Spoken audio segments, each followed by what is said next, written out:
क्या कभी ये ख्याल आया है कि हमारी इस धरती पर सबसे अकेली, सबसे सुनसान जगह कौन सी हो सकती है? एक ऐसी जगह जहां सबसे करीबी इंसान जमीन पर है ही नहीं, बल्कि ऊपर आसमान में, अंतरिक्ष में है।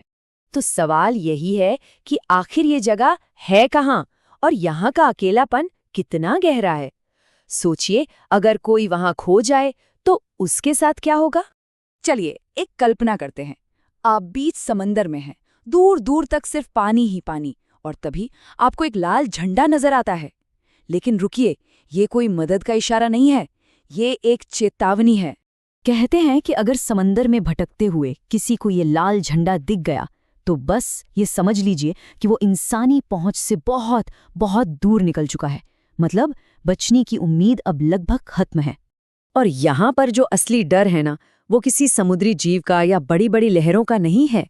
असली खौफ तो उस गहरे, कभी न खत्म होने वाले अकेलेपन का है, जहां मदद के लिए कोई आवाज पहुंच ही नहीं सकती।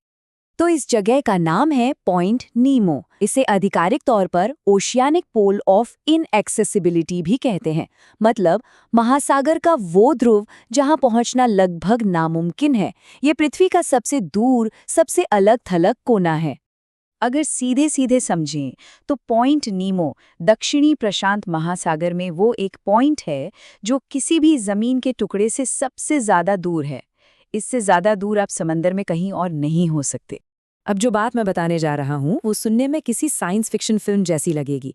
अगर कोई पॉइंट नीमो पर मौजूद है तो उसके सबसे नज़दीकी इंसान ज़मीन पर है ही नहीं।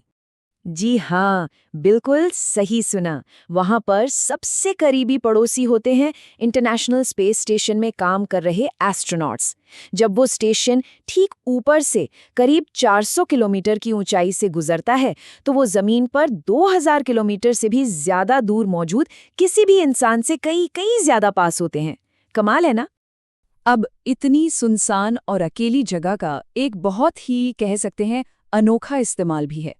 ये जगह असल में एक कॉस्मिक ग्रेवयार्ड यानी अंतरिक्ष का कब्रिस्तान है। तो होता क्या है कि जब कोई सैटेलाइट या स्पेस स्टेशन पुराना हो जाता है या उसका काम खत्म हो जाता है तो नासा जैसी स्पेस एजेंसियां उसे कंट्रोल करके धरती पर गिराती हैं। और गिराने के लिए सबसे सही जगह कौन सी होगी? जाहिर है पॉइंट नीमो, क्योंकि वहां मलबा गिरने से किसी को कोई खतरा ही नहीं है। इसी वजह से इस पूरे इलाके को एक निकनेम मिल गया है, सैटेलाइट ग्रेवयार्ड। अंतरिक्ष का सारा कचरा यहीं आकर अपनी आखिरी सांसें लेता है। अच्छा, अब ये तो समझ आ गया कि ये जगह कितनी अलग थलग है, पर कितनी?